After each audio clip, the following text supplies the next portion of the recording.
Hello बच्चों, स्वागत है आप सभी लोगों का आपके अपने इस YouTube channel new life chemistry classes में।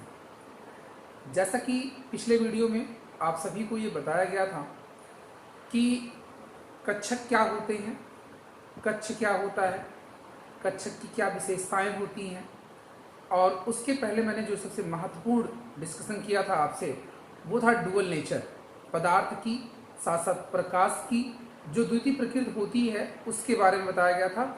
और उसी के साथ साथ आपको उसमें डी ब्रोगली का एक समीकरण बताया गया था जिसकी व्युत्पत्ति करनी थी सभी को। तो उसके आंसर्स कुछ विद्यार्थियों द्वारा मिले हुए हैं, जिनमें से पहला एक आंसर आया था शिवम कुमार का, है ना। और उसके बाद एक और लड़के, उसका नाम शायद उसमें आया, उसने मैसेज किया था, मैंने उससे नाम पूछा तो शायद वो ऑफलाइन में था।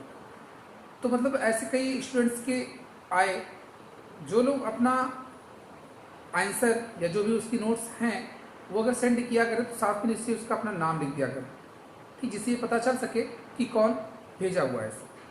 ठीक है, तो आज हम आपसे यहाँ डिस्कस करने वाले हैं एक बार फिर से उसी आर्बिटल को जो मैंने लास्ट में थोड़ा सा डिस्कस किया हुआ था। तो आर्बिटल पहले क्या होते हैं, आर्बिटल के साथ साथ उनमें क्या क्या लक्षण होते हैं, उन आर्बिटल के प्रकार कितने होते हैं उनकी आकृतियों के आधार पर, और फिर इसके बाद हम चर्चा करेंगे आपसे नोड की और नोडीय तल की। ठीक है, और कैसे हम नोडों की संख्या को ज्ञात करेंगे इनके बारे में, है ना। और फिर अगर इसमें वीडियो बहुत लंबा नहीं हुआ तो फिर हम हाइजेनबर्ग की या फिर क्वांटम सिद्धांत के बारे में आपसे चर्चा करेंगे। तो आइए पहले बात करते हैं यहाँ पर, जैसे आर्बिटल डेट मीन्स जिसको आप कक्षक कहते हैं, आर्बिटल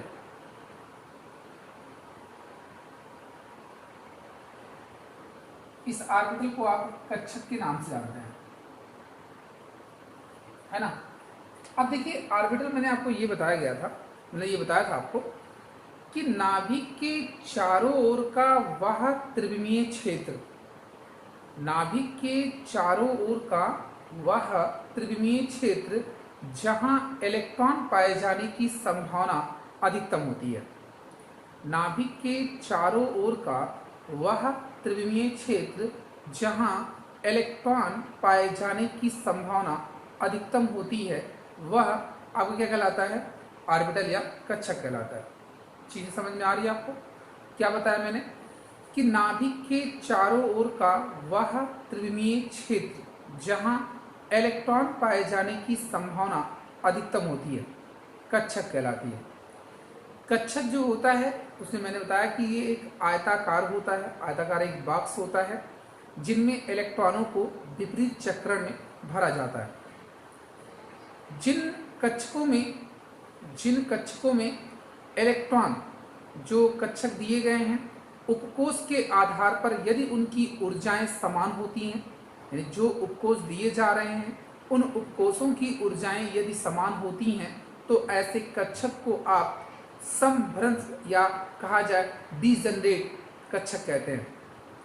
और अगर उनकी जो ऊर्जाएं हैं, जो कक्षक आपको दिए गए हैं अलग अलग ऊर्जा में रखे गए हैं, जैसे मान लीजिए S उपकोष दिया गया है, P उपकोष दिया गया है, D उपकोष दिया गया है, F उपकोष दिए गए हैं, और इनकी क्या है ऊर्जाएं अलग अलग ढंग की हैं, तो आप ऐसे कक्षक को बोलते हैं नॉन डिजनरेट, ठीक, अनअभ्रष्ट कक्षक। ठीक है, तो मतलब यहाँ पे क्या हुआ कि अगर उनकी ऊर्जाएं समान होती हैं तो उन्हें आप समभ्रंश के नाम से जानते हैं, जिसको आप डिजनरेट कक्षक या आर्बिटल बोल सकते हैं। और यदि उन कक्षकों की ऊर्जाएं समान नहीं होती हैं तो उसे आप नॉन डिजनरेट बोलेंगे, यानी कि अनअभ्रष्ट कक्षक कहते हैं। दूसरी चीज आपको बताई गई थी कि एक कक्षक में अधिकतम 2 इलेक्ट्रॉन रह सकते हैं विपरीत चक्रण में, 2 इलेक्ट्रॉन रह सकते हैं विपरीत चक्रण में। तो इस तरह से आप ये लक्षण और साथ ही साथ जो नया कक्षक की डिफिनीशन थी वो आपको बता दी गई है। अब हम आपसे डिस्कस करने वाले हैं इससे पहले कि आकृतियों के आधार पर कक्षक कितने प्रकार के होते हैं। तो आकृति के आधार पर कक्षक आपकी ये 4 प्रकार के ही होते हैं, जिनमें एक S कक्षक, दूसरा P कक्षक, तीसरा D कक्षक और चौथा F कक्षक। ठीक है, S, P, D और F कक्षक, समझ रहे हैं आप। तो इन कक्षकों के बारे में आपको जानना है कि इनकी आकृतियाँ कैसी होती हैं। तो जो एस कक्षक होते हैं वो गोलाकार होते हैं। एस कक्षक की आकृति कैसी होती है? गोलाकार होती है। पी कक्षक की जो होती है वो डंबलाकार होती है। डंबलाकार होती है, जैसे ये आपका प्लेन है, समतल है यहाँ पे, क्योंकि आप यहाँ 3 डायमेंशनल की बात करते हैं हमेशा। और इस पर जो आपके कक्षक अर्थात जो उपकोष के अकॉर्डिंग इलेक्ट्रॉन यहाँ पर फिल किए जाते हैं वो कुछ ऐसे। ये है आपका पी कक्षक। क्योंकि पी में 3 कक्षक होते हैं इसलिए इसके डायरेक्शन में p x, p y, p z ये तीनों मिलते हैं, लेकिन शेप सबका ऐसे ही रहेगा। तो आपको सिर्फ यहाँ पर बताना है कि उसकी आकृतियाँ क्या होती हैं। तो आकृतियों में आपने क्या बताया कि एस कक्षक की गोलाकार, पी कक्षक की डंबलाकार, डी कक्षक की डबल डंबलाकार। कैसी? डबल डंबलाकार, मतलब 2 डंबल यहाँ बनेंगे। जैसे एक आप देखिए ये वाला, ये पूरा डी कक्षक का है। चूंकि डी में 5 होते हैं इसलिए उसकी आकृतियाँ भी 5 आपको मिलेंगी। अब इसके बाद जब आप इन कक्षकों को ड्रा कर लेते हैं तो अब आपसे पूछा गया कि एफ कक्षक की आकृति कैसी होती है। तो एफ कक्षक की आकृति जो रहती है वो जटिल होती है। एफ कक्षक की आकृति जो होती है वो जटिल होती है, जिसको आप 3 डायमेंशनल स्पेस पे दर्शा नहीं सकते। मतलब यहाँ पर 2 डायमेंशनल स्पेस है मेरे पास, उसका 3 डायमेंशनल रिप्रेजेंटेशन करने के लिए आपको एक बड़ी आकृतियाँ चाहिए जो यहाँ पर पॉसिबल नहीं है। तो आपको बस इतना ही लिखना है एग्जाम में अगर आता है। एस कक्षक की जो आकृति होगी गोलाकार, पी की जो होगी वो डंबलाकार, डी की जो होगी डबल डंबलाकार और एफ की जो होगी वो जटिल आकृति। ठीक है। अब अगर हम बात करें यहाँ पर एस, पी, डी और एफ जो कक्षक हैं हमारे, इनमें एस, पी, डी, एफ कक्षक हुए। अगर उपकोष के आधार पर हम बताना चाहें कि इस उपकोष में कितने कक्षक होते हैं, यानी कि एस, पी, डी और एफ उपकोष में कितने कक्षक होते हैं, तो इनका निर्धारण मैं इनके इलेक्ट्रॉनों के आधार पर करना चाहूँगा। तो देखिएगा, जैसे अगर इसमें एस, पी, डी और एफ ये उपकोष है, क्या है? उपकोष के आधार बता रहा है। एस उपकोष है, पी उपकोष है, डी उपकोष है और एफ उपकोष है। तो इनमें जो इलेक्ट्रॉन्स होते हैं वो 2 इलेक्ट्रॉन, यहाँ पर 6 इलेक्ट्रॉन, यहाँ पर 10 इलेक्ट्रॉन और यहाँ पर 14 इलेक्ट्रॉन होते हैं। ये चीज़ें कंपल्सरी हैं और हमेशा फिक्स रहेंगी। ऐसा नहीं है कि उपकोष के अकॉर्डिंग आप कुछ अलग बताएंगे, ऑर्बिटल के अकॉर्डिंग कुछ अलग बताएंगे, सेल के अकॉर्डिंग कुछ अलग बताएंगे। नहीं, ये यूनिवर्सल ट्रुथ है। हमेशा एस, पी, डी और एफ उपकोष के लिए हमेशा इसका मान यही आएगा।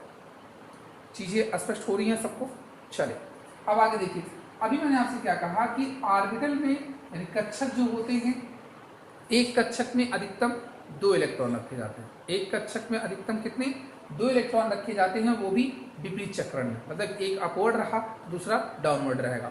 तो ऐसी सिचुएशन में जो एस उपकोष है आपका, यहाँ पर आप एक कक्षक दिखाएंगे, क्योंकि कितने हैं आपके पास? 2 ही इलेक्ट्रॉन्स तो हैं, उनको भरने के लिए केवल एक कक्षक की जरूरत पड़ेगी हमें। इस तरह से 6 इलेक्ट्रॉन हैं, तो आप अभी बता सकते हैं कि इनमें कितने कक्षक लगेंगे। तो आपको पता चल गया 3 कक्षक। इसी प्रकार से आप बी वाले बताएंगे कक्षकों की संख्या कितनी आएगी? 5 आएगी ना, क्योंकि 10 इलेक्ट्रॉन्स है इसमें। और ऐसे ही आप लास्ट एफ उपकोष से बता सकते हैं कि कितने कक्षक आएंगे ना, 7 कक्षक। तो ये है एस ऑर्बिटल, ये है पी ऑर्बिटल, ये है डी ऑर्बिटल के और ये है एफ ऑर्बिटल के। इतने ऑर्बिटल्स इसमें कंपल्सरी होते हैं इलेक्ट्रॉन्स को फिल करने के लिए। इलेक्ट्रॉन्स अगर आपको फिल करना है तो सबसे पहले एक अपवर्ड में और फिर एक डाउनवर्ड में।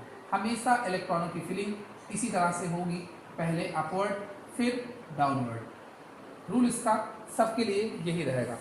चीज़ें समझ में आ रही हैं आपको? तो चलिए, जब इलेक्ट्रॉन्स आप यहाँ फिल कर लेते हैं, अच्छा यहाँ पे इलेक्ट्रॉन का रिप्रेजेंटेशन करना क्यों जरूरी है? हम ऐसे बता सकते हैं सर यहाँ पर 2 इलेक्ट्रॉन्स भर देते हैं, आप 6 भर दीजिए आराम से। क्यों इसका रिप्रेजेंटेशन आप ऐसे कर रहे हैं कि पहले एक ही भर रहे हैं फिर उसके बाद डबल कर रहे हैं आप उसका? तो इसका भी एक रूल है, और वो रूल है हुंड का, जिसका डिस्कशन मैं आपसे आगे करूँगा। और इसका रोल क्या है यहाँ पर? रोल इसका यही है कि इलेक्ट्रॉन जो आपको भरने हैं उनकी स्थिति बतानी होती है, उनकी ऊर्जा का निर्धारण करना होता है हमें। तो इन सभी बातों के लिए हम क्वांटम संख्या पढ़ेंगे आगे। तो अभी बस आपको केवल इतना बताया जा रहा है कि ऑर्बिटल क्या है, ऑर्बिटल में इलेक्ट्रॉन्स कैसे फिल करते हैं, ऑर्बिटल की विशेषताएं क्या बताई जा रही हैं, ये सारी बातें। अब देखिए इसके आगे जब आप दिखाते हैं यहाँ एस, पी, डी और एफ के लिए जो इनके उपकोष के आधार पर मान होते हैं, उपकोष के आधार जो इनको दर्शाते हैं आप, जैसे उपकोष को हम लोग यहाँ हमेशा एल से दर्शाते हैं, किससे, एल से, जिसको एजीमुथल बोला जाता है। तो एस उपकोष के लिए जो एल की वैल्यू होती है वो 0 होती है, पी की जो वैल्यू होती है 1 होती है, डी की जो वैल्यू होती है वो 2 होती है और एफ की जो वैल्यू होती है वो 3 होती है। चीज़ें समझ में आ रही हैं? यानी उपकोष के लिए जो एल के मान होते हैं, एल उपकोष जो आपका यानी कि एस, पी, डी या एफ किसी भी उपकोष के लिए जो उसके एल का मान अर्थात एजीमुथल जो संख्या होती है, क्वांटम संख्या होती है, उसका मान एल से डिनोट किया जाता है और इसका मान हमेशा एस को चाहे जैसा भी कोष आए उसका मान हमेशा 0 एस के लिए, चाहे वो 2s के साथ लगा हो, 3s के साथ लगा हो, मतलब वहाँ कोषों की संख्या कुछ भी हो लेकिन इसके उपकोष के मान हमेशा फिक्स रहेंगे। ठीक, ये चीज़ें आ रही समझ में आपको? तो जब आप यहाँ एल के मान को डिफाइन कर लिए, अब एस, पी, डी और एफ में, तो इन सारी चीज़ों को आपने जब स्पष्ट कर लिया, अब बात आती है यहाँ पे कि जो नंबर्स आपको दिए जाते हैं, जैसे मान लीजिए यहाँ पे मैंने बोला 3s आया, कॉन्फ़िगरेशन आप कर रहे हैं, वहाँ 3s आ गया, 5d आ गए, 4f आ गया, ऐसा कुछ आ गया। तो जो नंबर सबसे के पहले लिखे होते हैं, जैसे कहीं नंबर अगर आपको ऐसा शो किया गया 4f ना, तो जब ये 4f कहीं शो किया गया है तो f यानी कि f के पहले जो नंबर्स लिखे गए हैं, ऊपर नहीं, इसके पहले जो नंबर लिखे गए हैं वो ये अंक को दर्शाते हैं। किसे दर्शाते हैं? ये नंबर किसको दर्शाएगा? n को, जिसे आप कोष की संख्या कहते हैं या मुख्य क्वांटम संख्या कहते हैं, कोषों की संख्या कहते हैं आप। ये कोषों की संख्या होगी, ये उपकोषों की संख्या होगी। s के लिए हमेशा 0, p के लिए 1, d के लिए 2 और f के लिए 3 होती है, हमेशा फिक्स रहेगी, कंपल्सरी है। ठीक, चलिए अब आगे मैं बात करता हूँ। यहाँ पे ये आर्टिकल हमारा यहाँ पे समाप्त हुआ। अब इसी के रिगार्डिंग हमारा नोड क्या है, नोड किसे कहते हैं। तो नोड परिभाषा जैसे मैंने आर्टिकल की बताई, नोड की परिभाषा भी बस कुछ वैसी ही है लेकिन थोड़ा सा चेंज है। क्या भाई, अगर वैसी ही हो जाए सेम टू सेम तो फिर दोनों डेफिनेशन को अलग बताने का तरीका क्या हुआ कि यही आप लिख दिए होते आगे नोड ना, तो कुछ ना कुछ तो परिवर्तन आएगा ही, लेकिन उसी से ऐसा। तो कहा जाता है नाभिक के चारों ओर का वह त्रिविमीय क्षेत्र जहां इलेक्ट्रॉन पाए जाने की संभावना, जहां इलेक्ट्रॉन घनत्व शून्य होता है, जहां इलेक्ट्रॉन पाए जाने की प्रायिकता शून्य होती है, वो कहलाती है नोड। सुना आपने? क्या बताया मैंने कि नाभिक के चारों ओर का वह त्रिविमीय क्षेत्र, नाभिक के चारों ओर का वह त्रिविमीय क्षेत्र जहां इलेक्ट्रॉन पाए जाने की संभावना नगण्य होती है, इलेक्ट्रॉन पाए जाने की प्रायिकता शून्य होती है, वो नोड कहलाती है। ठीक है, तो जब आप नोड यहाँ पे समझ गए, नोड की कॉन्सेप्ट को आपने देख लिया, अब इसके बाद जब नोड हुआ तो नोड में क्या क्या टर्म्स आते हैं हमारे, जैसे कि नोड कितने प्रकार के होते हैं, तो नोड 2 तरह के होते हैं। यहाँ नोड की बात नहीं कर रहा हूँ, नोड है डा ना। तो नोड कितने प्रकार के होते हैं, तो नोड 2 प्रकार के होते हैं। एक आपका जो होता है इसमें त्रिज्य नोड, कौन सा? त्रिज्य नोड होता है, और एक होता है कोणीय नोड। एक त्रिज्य नोड और एक कोणीय नोड, समझ रहे हैं? अगर आपसे ये कहा जाए कि कोई भी ऑर्बिटल आपको दिया गया, उस ऑर्बिटल में पूछे जाए कि कुल कितने नोड होंगे, अभी कुल कितने नोड होंगे, यानी कुल नोडों की संख्या, कुल नोडों की संख्या हमेशा आपको लिखनी है n-l-1 से। कुल नोडों की संख्या, जैसे कोई भी ऑर्बिटल आपको दिया जा रहा है, चाहे वो s ऑर्बिटल हो, p ऑर्बिटल हो, d ऑर्बिटल हो, कुछ भी हो ना, कुछ नंबर दिए जाएंगे, उसमें पूछा गया आपसे कुल नोडों की संख्या कितनी हो सकती है उसका। तो भाई यहाँ n मैंने बताया कोषों की संख्या को डिफाइन करता है, l उपकोषों की, जैसे s के लिए 0 बताएगा, p के लिए 1 बताएगा, d के लिए 2 बताएगा और f के लिए 3 बताएगा।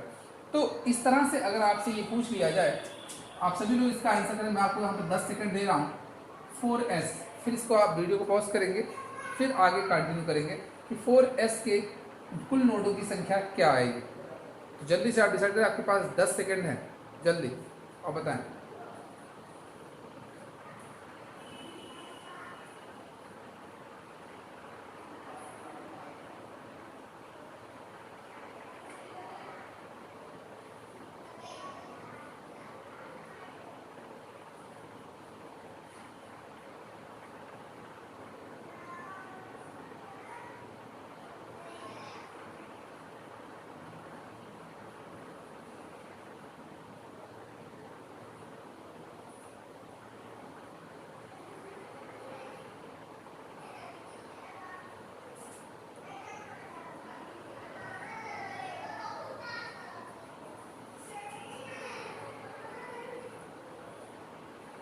आया सबका? कितना निकल गया है? अगर यहाँ पे 4s के बारे में बताया जा रहा है आपको, तो जैसे n की वैल्यू हो गई 4, n की वैल्यू कितनी होगी 4, s के लिए l का मान क्या हो गया 0, s के लिए l का मान क्या हो गया 0 हो गया। तो भाई 4 माइनस 1 बचेगा, इसका 3 आएगा इसका। यहाँ पे कुल नोडों की संख्या, ठीक, एक मिनट, यहाँ पे कुल नोडों की संख्या देखिए, कुल त्रिज्य नोडों की संख्या लिखेंगे आप, कुल त्रिज्य नोडों की संख्या लिखेंगे, तो n माइनस l माइनस 1 हो गया। अब ऐसे ही अगर आपको कुल त्रिज्य नोडों की संख्या आपने निकाल दी, फिर कोणीय नोडों की संख्या, इसकी कोणीय नोडों की संख्या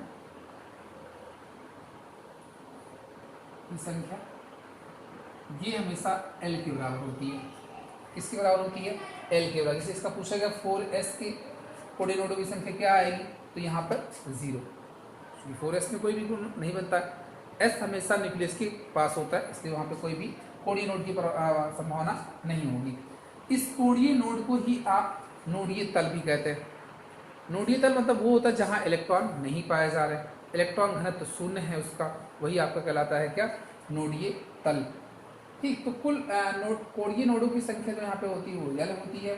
कुल त्रिज्य नोडों की संख्या यहाँ पे n माइनस l माइनस 1 होती है। और अगर कुल नोडों की संख्या पूछी जाएगी आपसे, कुल नोडों की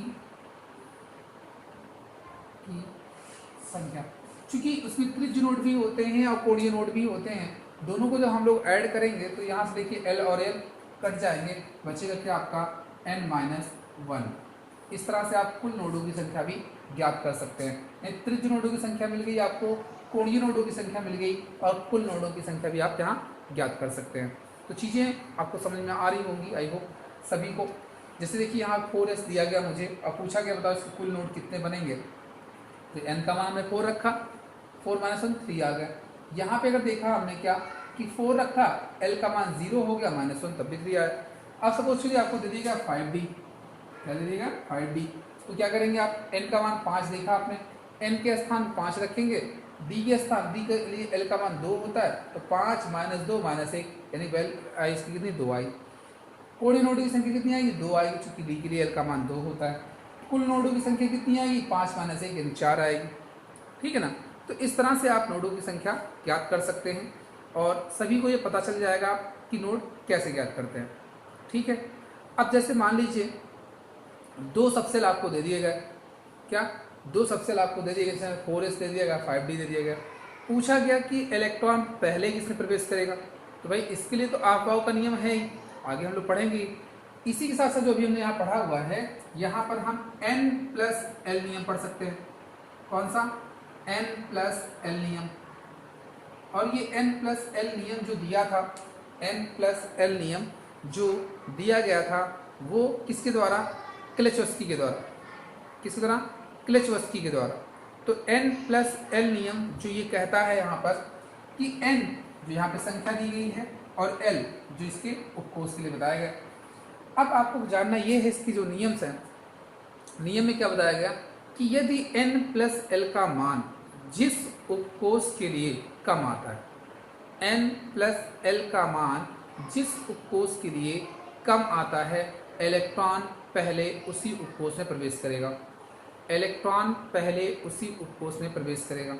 क्या बोला मैंने कि जैसे 2 उपकोष दिए गए हैं, 2 उपकोष में पूछा गया किस में इलेक्ट्रॉन पहले प्रवेश करेगा, तो उसके लिए आप n प्लस l नियम लगा रहे हैं। तो n प्लस एल नियम में क्या बता रहा है पहला नियम कि जिस उपकोष के लिए n प्लस एल का मान क्या होगा, न्यूनतम आएगा, कम आएगा, इलेक्ट्रॉन पहले उसी में प्रवेश करेगा, इलेक्ट्रॉन पहले उसी में प्रवेश करेगा। जैसे देख लीजिए n प्लस एल में अभी जैसे मैंने दिया था 4s और 5d में, 4s और 5d में, तो क्या करना आपको n प्लस एल यानी इसके लिए निकालते हैं तो 4 प्लस 0 होगा क्योंकि भाई s के एल का मान 0, टोटल वैल्यू है इसकी 4, इसलिए लिखा है तो 5 प्लस 2 होगा, वैल्यू इसकी आई 7, इलेक्ट्रॉन पहले किसमें प्रवेश करेगा, 4s में।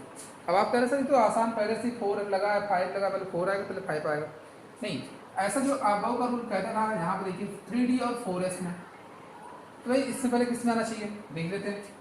इसकी जो वैल्यू आएगी 3 प्लस 2, चूँकि d के लिए l का मान 2 n का मान 3 है ही, वैल्यू इसकी 5। यहाँ देखिए 4 प्लस 0, यहाँ पर पहले क्या मिली 4 मिली। अब आप बताओ कि इलेक्ट्रॉन पहले किस में जाएगा, 3d वाले में जाएगा 4s वाले में जाएगा, भाई इसमें तो 3 कम है, इसमें चार्ज ज़्यादा है, तो मतलब आपके अकॉर्डिंग में यहाँ पे कंपेरिजन करता तो आप कह सकते पहले इसी में जाएगा, जबकि ऐसा होता नहीं, पहले 4s में जाएगा फिर 3d में जाएगा। तो ये है इसका रूल n प्लस एल का। हाँ, अब दूसरी पॉस्टुलेट आपके आते हैं कि सर मान लीजिए दोनों की वैल्यू सेम आ गई, तब क्या करेंगे आप। तो अगर दोनों का मान सेम आता है, मतलब n प्लस एल जो दोनों उपकोष के लिए दिए गए हैं उनका मान एक समान आ जाता है, जिसमें n का मान कम होगा, जिसमें n का मान कम होगा इलेक्ट्रॉन पहले उसी में प्रवेश करता है, जिसमें n का मान कम होगा इलेक्ट्रॉन पहले उसी में ही प्रवेश करेगा। जैसे मान लीजिए आपको दे दिया गया 4f और 5d, 4f और 5d दे दिया गया, तो 4f के लिए आप n प्लस एल का मान निकालेंगे तो 7 आएगा, 5d के लिए निकालेंगे तब भी 7 आएगा। पूछा गया इलेक्ट्रॉन किस में प्रवेश करेगा, पहले भाई जिसमें n प्लस एल का मान कम सॉरी जिसमें n का मान कम आएगा, पहले 4f में जाएगा उसके बाद 5d में जाएगा। तो चीज़ें समझ में आ रही है सबको, ठीक है। तो यहाँ जो आपको बताया गया ये नियम सभी लोग अच्छे से सुने भी होंगे, समझे भी होंगे, समझ में आ गया है तो सब लोग इसकी नोट्स अपनी उसके स्क्रीनशॉट लेकर के ज़रूर भेजेंगे, ठीक है। और वीडियो को आप सभी लोग अंत तक जरूर देखा करिएगा जब भी कोई भी वीडियो अपलोड किया जाए, और चैनल को यदि आप सब्सक्राइब किए होंगे तो आपको सबसे पहले वीडियो मिलेगी जब उसके बगल का बेल आइकन आप पुश करेंगे। क्योंकि हो सकता है कि विद्यार्थी द्वारा वीडियो थोड़ा सा लेट पहुँचे आपके पास, और वीडियो का जो सीक्वेंस रहता है ऑर्डर इसका डेली वीडियो अपलोड किए जा रहे हैं, तो हो सकता है आपके पास 2 दिन बाद पहुँचे, है ना।